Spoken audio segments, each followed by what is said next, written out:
안녕하세요, 돌팔입니다. 네, 어제 있었던 A조 예선 시합 2경기 GS칼텍스 대 흥국생명, 보험집 대 기름집의 시합이 있었는데요. 아쉽게도 흥국생명이 패배를 하고 말았습니다. 석패를 했죠. 5세트까지 가는 접전 끝에 마지막 5세트를 15대 13으로 근소한 차로 졌기 때문에 굉장한 명승부였습니다. 역대급 이번 코보컵에서 가장 큰 명승부였고 5세트까지 가는 게 한 번밖에 없었으니까. 그래서 제가 예전에 원칙으로 말씀드린 대로 흥국생명이 진 시합이기 때문에 리뷰는 하지 않고 간략하게 소식만 전해드리겠습니다. Dr. Quacks in the Volleyball Magazine. 월드킴이 또 한 번 코트를 뜨겁게 달구고 있습니다. 그를 향한 관심에 기량으로 화답하고 있어서 월드킴 열풍은 쉽게 사그라지지 않을 전망입니다. 흥국생명은 17일 전남 순천 팔마체육관에서 열린 2022 순천 도드람컵 프로배구 대회 이하컵 대회 예선 A조 마지막 경기에서 기름집 GS칼텍스의 세트 스코어 2대3으로 석패했습니다. 그러나 이날 월드킴은 이날도 공수에서 맹활약을 했죠.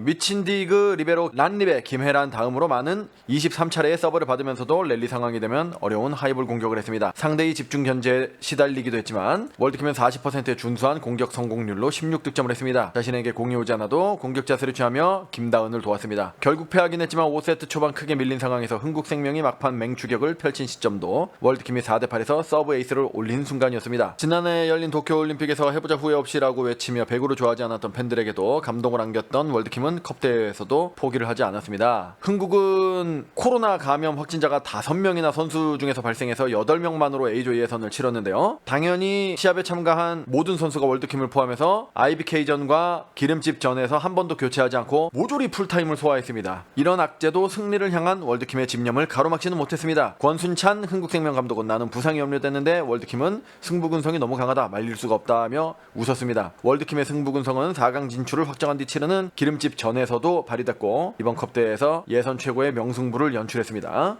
경기가 끝난 뒤 월드킴은 패배의 아쉬움을 표정으로 드러냈습니다. 하지만 곧 처절하게 싸운 동료들의 등을 두드리며 위로를 했습니다. 늘 최선을 다하는 월드킴의 모습은 패배마저도 서사로 만들죠. 킴의 여름 드라마는 아직 끝나지 않았습니다. 흥국생명은 19일 금요일이죠. B조 1위와 준결승을 치르게 됩니다. 코로나 확진된 선수 중에 몇 명은 혹시 이제 18일에 격리에서 해제가 되기 때문에 19일 경기에 나설 수도 있어요. 예. 킴을 도울 동료들이 조금 더 늘어난다면 써내려갈 여름 이야기는 더 풍성해질 수 있겠죠. 이러한 상황에서 엎친 데 덮친 격으로 주포로 떠오른 김다은까지 경기 도중 부상을 입었는데요. 3세트 도중 김다은이 왼쪽 손가락에 통증을 호소하며 권순찬 감독과 얘기를 나눴고 고 트레이닝 코치의 긴급 치료로 붕대를 칭칭 감은 뒤에 경기장에 재투입됐었습니다. 흥국으로서는 악질한 순간이었는데요. 1차전 통장전에서 22득점을 올리면서 팀의 승리를 안겼었고 이날 기름집전에서도 2세트까지 강서부와 노련한 공격을 앞세워서 11득점을 올리던 김다은이었기에 그의 부상 이탈은 흥국생명으로선 아찔한 상황이었습니다. 하지만 김다은은 끝까지 경기를 뛰었고요. 4세트에서 무려 9득점을 올리면서 극적인 동점을 거둔 뒤에도 김다은은 제대로 환호하지 못하고 왼쪽 손가락을 부여잡으며 코치를 불렀습니다. 교체 자원이 근데 없는데 어떡합니까? 붕대를 갈아 끼운 뒤에도 김다은은 5세트에도 출격을 해서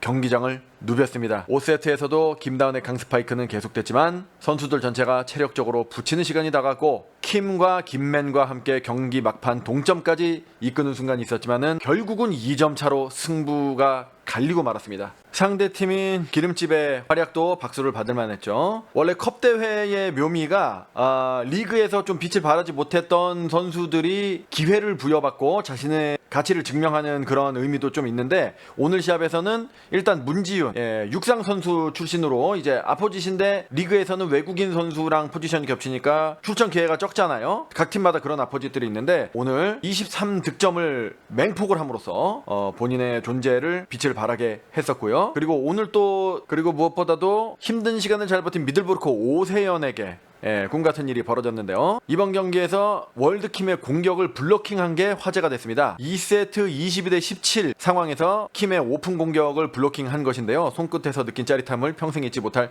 추억이 된 것 같습니다. 경기 뒤 오세연은 김연경 선배에게 반해서 배구에 입문했고 했는데 연경 선배와 같은 코트에서 뛰어보는 게 소원 중 하나였는데 블로킹까지 잡았다며 놀라운 표정을 지었습니다.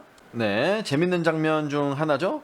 킴이 정말 잘한 사람에게만 올라가서 앵기는 역연경랜드 김다은과 함께 그걸 하고 있습니다. 요번 시합에 대한 소식은 여기까지고요. 지금 선수들이 체력적으로 너무 소진이 돼가지고 과연 준결승과 결승을 이길 수 있을지 사실 현실적으로 봤을 땐 의문입니다. 우승까지 가면은 더할 나위 없이 좋긴 하겠지만 이게 또 준결승이 금요일, 결승이 토요일이잖아요. 그러니까 8명이서 계속 뛰어온, 물론 격리 해제자들이 다시 포함에 들어오긴 하겠지만 그렇다 하더라도 주전급들이 계속 8명이서 계속 로테이션을 했기 때문에 체력적인 부담을 떨칠 수가 없을 것 같아요. 굉장히 불리한 상황이 전개가 될 것 같습니다. 그래서 만약에 이제 준결승을 이기고 결승에서 진다면 준결승만 제가 리뷰를 할 것이고요. 혹시나 준결승도 이기고 결승도 이겨서 우승을 했다, 그러면은 하루 차이기 때문에 둘 다 리뷰하기는 어렵고 우승을 했던 결승만 리뷰를 하도록 하겠습니다. 준결승에서 탈락하면은 이제 뭐